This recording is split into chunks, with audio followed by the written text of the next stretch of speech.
منبر نور پر جلوہ بار علماء ذویل احترام سادات و مشائخ حاضرین اہل سنت و جماعت، السلام علیکم ورحمۃ اللہ وبرکاتہ۔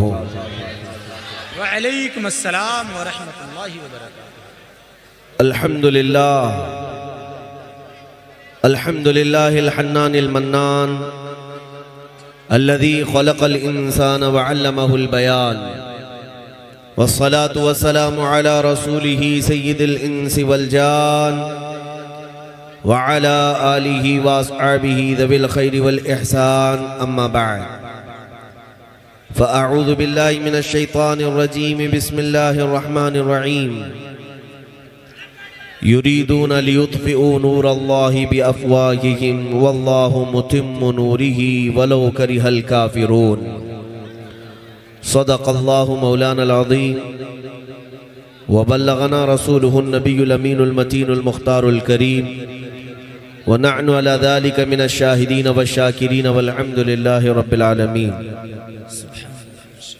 بارگاہ رسالت معاب صلی اللہ تعالی علیہ وسلم میں درود پاک کا ہدیہ پیش کریں۔ اللہم صلی علی سیدنا و مولانا محمد معدن الجود والکرم وآلہ واصحابہ الکرام وابنہ الکریم وبارک وسلم صلاة دائمة سرمدا ابدا۔ میرے عزیزو، میں تقریر یا خطابت کے لیے کسی مجمع میں حاضر ہوتا ہوں تو اس بات کے احساس کے ساتھ آتا ہوں ممبر پر کہ میرے آقا رسول کریم صلی اللہ تعالی علیہ وسلم مجھے دیکھ بھی رہے ہیں اور سن بھی رہے ہیں، اللہ اکبر، سبحان اللہ، اور جس کا یہ تصور ہو اسے ادب بھی اتنا ہی کرنا چاہیے۔ سبحان اللہ، کیا بات ہے، زندہ باد۔ اگر آپ کا بھی یہی تصور ہے کہ ہم اس جلسے میں، اس محفل میں اس لیے آئے ہیں کہ یہ اللہ کے رسول کی ہے اور رسول پاک صلی اللہ علیہ وسلم اس کو ملاحظہ فرما رہے ہیں، تو اس مجمع میں آنے والے ہر بچے، جوان، بوڑھے کے اندر ادب آ جانا چاہیے۔ اللہ اکبر، سبحان اللہ، سبحان اللہ۔ سب سے پہلی چیز میری گفتگو کی یہی ہے کہ اگر آپ چھوڑو پکڑو، خاموش رہو، اٹھو بیٹھو کرتے رہو تو یہ محفل رسول کے آداب کے خلاف ہے۔ بلکہ صحابہ اکرام رضوان اللہ تعالی علیہ مجمعین جب حضور پاک کی حدیثیں بیان ہوتی تو ایسے بیٹھتے تھے کہ اگر ان کے سروں پر انڈا بھی رکھ دیا جاتا تو گرتا نہیں۔ ہم تنگ گوش ہو کر حضور پاک صلی اللہ علیہ وسلم کو یوں سنتے۔ ایک بار مدینہ طیبہ میں سیدنا امام مالک رضی اللہ تعالیٰ عنہ حدیث بیان کر رہے سامعین حضرات، آج کا یہ پروگرام سلمان ساؤنڈ زوکھنپور کی جانب سے ریکارڈ کیا گیا ہے۔ یہ ہا ہو کرنے والی محفلیں نہیں ہیں، یہاں جوش بھی آتا ہے تو نام محمد پہ آتا ہے۔ ہمارے ہاتھ اٹھتے ہیں یا نعرہ لگتا ہے تو مکین گنبد خضرا کے نام پہ ہے، باقی ہماری ان محفلوں میں کسی اور کا کچھ ذکر نہیں۔ امام مالک رضی اللہ تعالیٰ عنہ حدیث پڑھا رہے تھے اپنے شاگردوں کو، اور جب بیٹھے تو پڑھاتے پڑھاتے اچانک آپ کا چہرہ پیلا ہو گیا اور جسم بالکل پیلا پڑنے لگ گیا۔ آپ ادھر ادھر کسمسائے اور اس کے بعد پھر حدیث پڑھانے لگ گئے۔ حدیث پاک پڑھاتے رہے، تھوڑی دیر کے بعد پھر آپ کے چہرے پر زردی، پیلا پن اور جسم کے اندر عجیب سی کیفیت نظر آ رہی۔ شاگرد محسوس کر رہے تھے کہ کچھ تو ہو رہا ہے۔ تھوڑی دیر کے بعد پھر آپ حدیث پاک پڑھانے لگے، 3 مرتبہ آپ کا چہرہ پورا بدل گیا، پیلا پڑنے لگ گیا، جسم پورا عجیب کیفیت کا ہونے لگا۔ جب حدیث پاک کا درس مکمل ہوا، رسول کریم صلی اللہ علیہ وسلم کی حدیثیں بیان کر چکے، فوراً درسگاہ سے اٹھے اور اندر کی طرف چلے گئے اپنے حجرے میں۔ 2 شاگرد بھی پیچھے پیچھے دوڑے، اور جب گئے امام مالک نے اپنا جبہ اٹھایا تو پیٹھ پر ایک کالا بچھو ڈنک مار رہا تھا۔ کالا بچھو پیٹھ پر ڈنک مار رہا تھا۔ امام مالک نے فرمایا، دیکھو کوئی کیڑا ہے، کوئی ڈنک مار رہا ہے بچھو، اسے نکالو۔ شاگردوں نے پکڑ کر کے نکالا، اتنا زہریلا بچھو تھا اور وہ پیٹھ پر ڈنک مار رہا تھا۔ تو سارے لوگوں کو جب خبر ہوئی، علاج معالجہ ہوا، آپ سے عرض کیا حضور جب کوئی چیز ایذا دینے والی قریب میں آئے تو اسے مارنے کا حکم ہے شریعت میں۔ امام مالک فرماتے مجھے احساس تو تھا کہ میرے پیٹھ پر بچھو ڈنک مار رہا ہے، لیکن میں بیان کر رہا تھا رسول اللہ کی حدیثیں۔ اللہ اکبر اللہ اکبر۔ میں نے یہ سوچا کہ میرے مصطفیٰ کی حدیث کے ادب کے خلاف نہ ہو جائے، اس لیے میں نے اپنے پیٹھ پر سے بچھو کو نہیں ہٹایا۔ میرے عزیزو، یہ اسلاف ہمارے ہیں جنہوں نے ہمیں عشق رسول دیا ہے، وراثت میں بارگاہ رسول کا ادب دیا ہے۔ آج اگر سب سے زیادہ ادب میرے آقا کا کوئی کسی جماعت کو کرنا چاہیے تو اہل سنت و جماعت، بہت اچھا بہت اچھا۔ سنیوں کو سب سے بڑی تعظیم و توقیر بجا لانی چاہیے۔ اب آؤ میں اس جلسے کے متعلق چند باتیں عرض کروں گا۔ آج ہندوستان بھر کے جو حالات ہیں، پہلی بات میں وضاحت بھی کر دوں کہ یہ ممبر جو سجائے جاتے ہیں وہ ہماری تعریف کے لیے نہیں، یہ ناظم اجلاس، نقیب اجلاس یا نعت خواں ہمارا نام اگر استعمال کرتے ہیں تو یہ اپنے ذمہ دار ہیں۔ ہم اس کی نہ خواہش رکھتے ہیں اور نہ ہی میں اس کو پسند رکھتا ہوں، اس لیے کہ یہ ممبر میرے مصطفیٰ کے نام پر سجتا ہے۔ بات ہو تو رسول اللہ کی ہو، کرو مدح اہل دول رضا، پڑے اس بلا میں میری بلا، میں گدا ہوں اپنے کریم کا، میرا دین پارے نہ نہیں۔ اور اعلیٰ حضرت کے یہ علاقے میں رہنے والوں کو یہ تمام باتیں اور بھی زیادہ یاد ہونی چاہیے۔ آپ کا تعلق مرکز اہل سنت سے ہے۔ جو بات عرض کر رہا ہوں وہ توجہ سے سن لیں۔ کئی لوگوں کے مسلسل میسیجز سوشل میڈیا پر بے قراری اور بے چینی دیکھی جا رہی ہے، اور سب کی طرف سے سوال ہماری طرف آتے ہیں کہ کیا کرنا چاہیے، کیا کرنا چاہیے۔ کبھی حضور پاک کے نام پر گستاخی، کبھی قرآن پاک کو لے کر اسلام کو، مسجدوں کو، یہ پورا کا پورا ایک دجالی نظام ایکٹیو ہو گیا ہے۔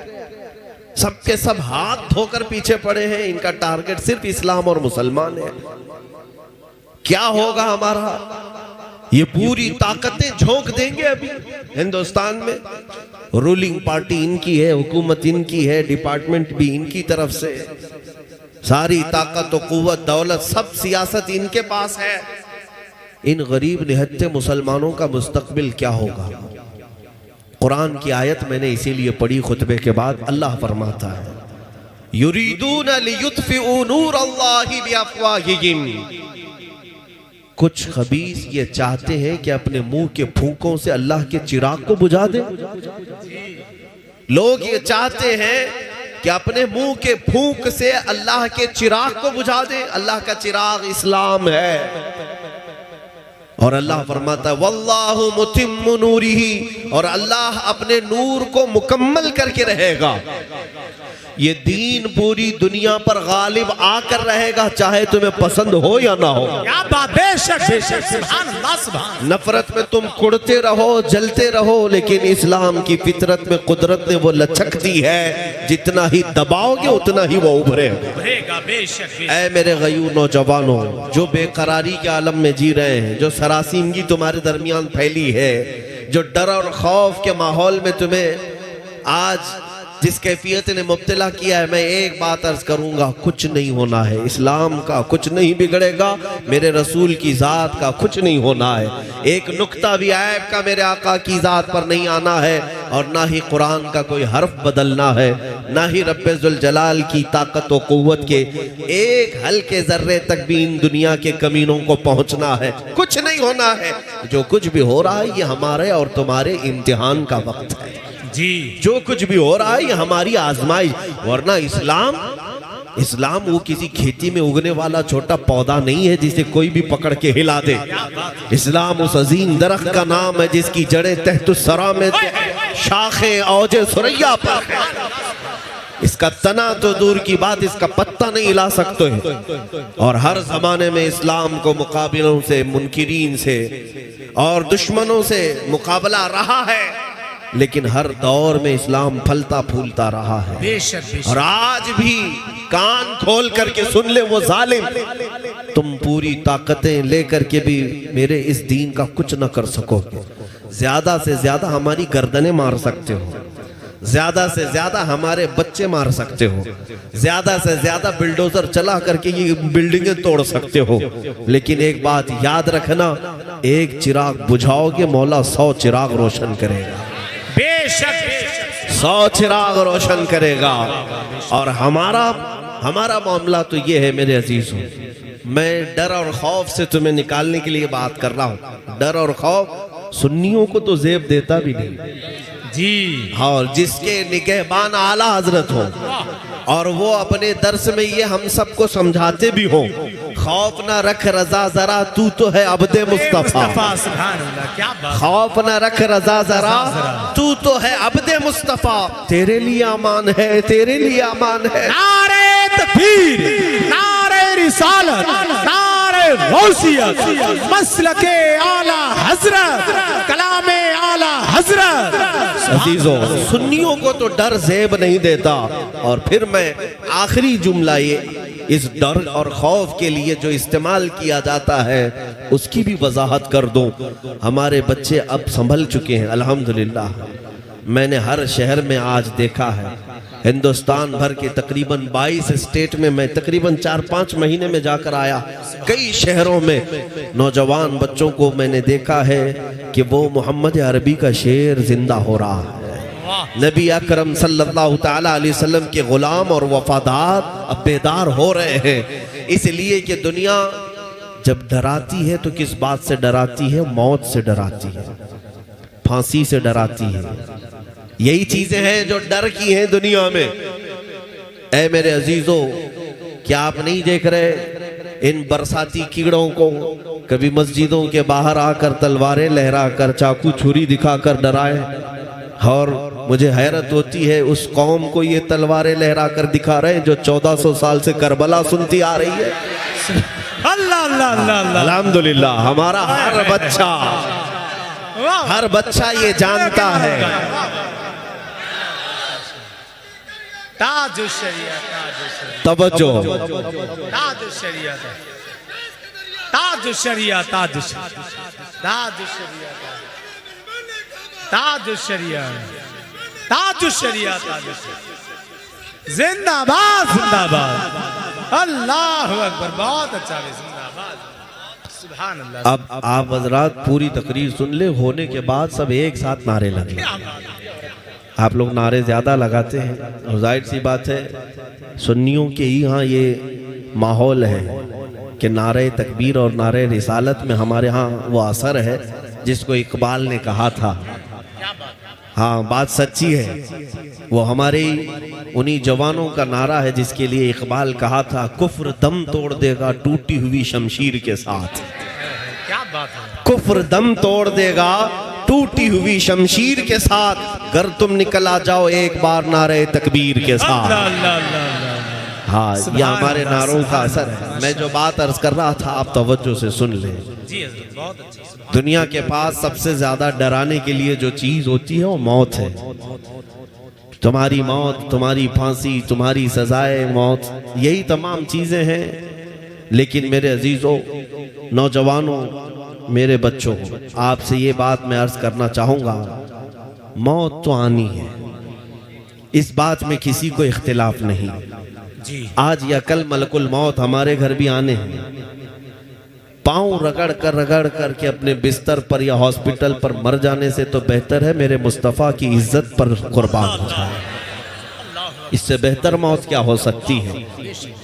ہاں ادھر موت آئے تو سمجھ میں نہیں آتا کوما میں آئی کہ کینسر میں آئی کہ کس میں آئی، لیکن حضور کی محبت میں آئے تو اتنا تو پکا ہے کہ روح نکلنے سے پہلے سرہانے وہ ضرور تشریف لاتے ہیں، وہ ضرور تشریف لاتے ہیں. تو موت کا ڈر اور موت کا خوف اپنے سینے سے نکالو اور پھر ببانگے دہل یہ دنیا کو بتاؤ کہ اسے موت سے ڈراؤ جو جینا چاہتا ہے. جسے جینے کا شوق ہے اسے موت سے ڈرانا چاہیے. اور ہم تو روز رات اس انتظار میں سوتے ہیں کہ اگر روح نکلی تو میرے مصطفیٰ کا دیدار ہو جائے. ہم قبر میں بھی جاتے ہیں تو نبی اکرم صلی اللہ تعالیٰ علیہ وسلم کے دیدار کی غرض لے کر کے جاتے ہیں۔ بہرحال جو بات میں عرض کر رہا ہوں وہ توجہ سے سنیں کہ اسلام کا کچھ نہیں بگڑے گا، قرآن کا کچھ نہیں، رسول پاک کی ذات کا حال تو یہ ہے، یہ ہزار بھونکتے رہیں کچھ نہ ہونا ہے، رہے گا یوں ہی ان کا چرچا رہے گا، رہے گا یوں ہی ان کا چرچا رہے گا، پڑے خاک ہو جائیں جل جانے والے، یا رسول اللہ تو گھٹائے سے کسی کے نہ گھٹا ہے نہ گھٹے گا، جب بڑھائے تجھے اللہ تعالیٰ تیرا، مٹ گئے مٹتے ہیں مٹ جائیں گے آدھا تیرے، نہ مٹا ہے نہ مٹے گا کبھی چرچا تیرا۔ حضور پاک کی ذات کا بھی یہ کچھ نہ کر سکیں گے، لیکن اتنی بات ضرور ہے کہ تمہارا اور ہمارا امتحان ہو رہا ہے۔ یہ جو حالات پیدا ہوئے، اسلام ختم نہیں ہونا ہے، نہ قرآن کو اور نہ ہی رسول پاک کی سیرت کو، یہ سب برقرار رہیں گی چیزیں، لیکن تمہارا اور ہمارا امتحان ہے۔ ظالموں کو گردن پر ہمارے مسلط کیا جاتا ہے، دشمنوں کو ہمارے اوپر مسلط کیا جاتا ہے ہمارے امتحان کے لیے۔ اب ان کا انجام کیا ہوگا وہ تو دنیا دیکھے گی، لیکن اے میرے عزیزو اس امتحان کی گھڑی میں اب یہ دیکھا جائے گا کہ بغیر صرف اور صرف ٹوپی اور داڑھی کے نام پر مسلمان ہے یا پھر حقیقت میں اپنی جان سے حضور کے لیے قربان ہے۔ ہاں اب یہ سب آپ کو ایک سال کے اندر دیکھنا بڑے بڑے چہرے سامنے آنے لگ جائیں گے۔ یہ امتحان کی گھڑی اس لیے آئی ہے کہ یہ پتہ لگ جائے کہ اس جماعت میں کتنے کھرے ہیں اور کتنے کھوٹے ہیں۔ حضور پاک صلی اللہ تعالیٰ علیہ وسلم کی ناموس کے لیے، قرآن کی عظمت کے لیے اور اسلام کی بلندی کے لیے ان حالات میں وہی ڈٹا رہے گا، وہی جمع رہے گا جو کھرا ہوگا، اور جو اندر سے کھوٹا ہے وہ جلدی سے پارٹی بدل لے گا۔ ہاں آج پارٹی بدلنے کا زمانہ ہے، فوراً ادھر گنگوتری میں چلے جائیں، نہا لیں اور سب گناہ پاک ہو جائیں گے ان کے عقیدے کے اعتبار سے۔ آپ نہیں دیکھ رہے کہ ہر کوئی یہ سوچ رہا ہے کہ ظالم کی پناہ میں آ جائیں تو اچھا ہی ہے۔ پہلے تو ہم یہ سنتے تھے کہ یہ سیاسی پارٹیاں در بدلو ادھر سے ادھر ہوتی رہتی ہیں، ادھر سے چھوڑ کر ادھر، ادھر سے چھوڑ کر ادھر، لیکن اب حالات یہ بھی آنے لگ گئے میرے عزیزو، کچھ بنام علماء بھی سامنے آ رہے ہیں جن کے چہروں پر داڑھی بھی ہے، سروں پر ٹوپی بھی ہے اور جبہ بھی ہے، اور آگے میدان میں آ رہے جن کے فالوورز بھی ہیں، جن کے ماننے والے لوگ، جن کو سننے والے لوگ بھی ہیں، آگے آ کر کے وہ آپ مسلمانوں کو یہ تسلی دینے لگ رہے ہیں کہ مسلمانوں ڈرو مت، بی جے پی بھی اچھی ہے، آر ایس ایس بھی اچھا ہے، یہ وہی غدار ہیں، یہ وہی منافقین ہیں جو اس امتحان کے بعد ان کا کھوٹا ہونا اللہ تعالیٰ نے سب پر ظاہر فرمایا۔ اس لیے میرے عزیزوں، اے سنی مسلمانوں، ان ظالموں سے زیادہ تمہیں جس چیز سے اپنی آپ کی حفاظت کرنی ہے وہ جماعت کے اندر موجود غداروں سے اپنی حفاظت کرنی ہے۔ بہت اچھا۔ ہاں یہ جو دشمن ہے وہ تو تمہیں کچھ نہیں کر سکیں گے، بلکہ وہ جب غرہ آئے گا تمہارا جذبہ اور بلند ہوگا۔ جب بھی دشمن چھیڑ خانی کرے گا تمہارے جذبات اور بلند ہوں گے اور تمہارا ایمان مضبوط ہوگا، مجھے ڈٹا رہنا ہے۔ لیکن ان دشمنوں سے زیادہ اگر تمہیں کوئی نقصان پہنچاتا ہے تو تمہاری جماعت کے اندر موجود منافق آ کر کے کہتا ہے ارے بھائی چھوڑ دے، حالات خراب ہیں، چھوڑ دے، خاموشی اختیار کر، حکمت سے چل، مصلحت کے ساتھ چل، ان کا بھی ہاتھ ملا لے، ان کا بھی ہاتھ ملا لے، گدھے کو بھی باپ بول۔ یہ وہی لوگ ہیں جو تمہارے حوصلوں کو پست کرتے ہیں، جو تمہیں بزدل بناتے ہیں۔ اس لیے میرے عزیزو میں آپ سے کہتا ہوں ان منافقین کی صحبت میں رہنا تمہارے لیے اتنا خطرناک ہے، اتنا خطرناک ہے کہ وہ وقت بھی آ جاتا ہے کہ جو ان منافقین کی بزدلی کا شکار ہوتا ہے وہ ایمان سے بھی ہاتھ دھو بیٹھتا ہے اور میرے نبی کی عزت پر سمجھوتا بھی کر لیتا ہے، سمجھوتا بھی کر لیتا ہے۔ یہ میری دیکھی ہوئی باتیں میں آپ کے سامنے عرض کر رہا ہوں، اس لیے حالات کا بہانہ کوئی نہ بنائے۔ حالات ہمارے لیے ہر زمانے میں ایسی ہی رہے ہیں، بلکہ اس سے سخت بھی رہے۔ آج 5 سال بھیک مانگ کر کے آنے والی جو حکومتیں ہیں، کرسیاں سجائی ہوئی بیٹھی ہیں، ان سے اگر تمہیں ڈر لگتا ہے تو تمہیں میں چند 100 سال پہلے لے جاؤں، جب اس پورے اکھنڈ بھارت پر اکبر جیسے ڈکٹیٹر کی حکومت تھی۔ اکبر بڑا ظالم اور وہ مرتد ہو چکا تھا اور ایک نیا دین قائم کر چکا تھا، میرے نبی کے دین کو ختم کر کے اس کے اعتبار سے اعلان کر چکا تھا کہ اب دین مصطفیٰ پرانا ہو چکا ہے، ایک نیا دین شروع ہوگا۔ وہ ایسا بادشاہ جو الیکشن سے آیا نہیں، وہ ایسا بادشاہ جو جمہوریت کا نہیں بلکہ خود ساختہ، خود کا پاور، لاکھوں کی فوج اس کے پاس، اس وقت کا بھارت، اس وقت کا ہندوستان جس میں پاکستان، بنگلہ دیش، افغان کی سرحدیں، ایران کی سرحدیں بھی آتی تھی، اتنا بڑا بھارت کا وہ اکیلا بادشاہ جب یہ اعلان کر دے تب تو حالات اور کتنے خراب رہے ہوں گے۔ آج جو لوگ کہتے ہیں نا حالات خراب ہیں، اس وقت ایک ظالم کی حکومت ہے، فوج اس کے پاس، پولیس اس کے پاس، بادشاہ کے خلاف کوئی کہہ دے بات تو وہ تو موت کی سزا، پھانسی پر چڑھ جائے گا۔ لیکن جب نیا دین وہ شروع کیا، علماء بھی تھے، مدارس بھی تھے، مسجدیں بھی تھیں، مسجدوں میں اس نے اذان بند کر کے سیپ بجانے کا حکم دیا تھا، منبر پر مورتیاں رکھی جائیں گی اس کے نئے دین کے اعتبار سے۔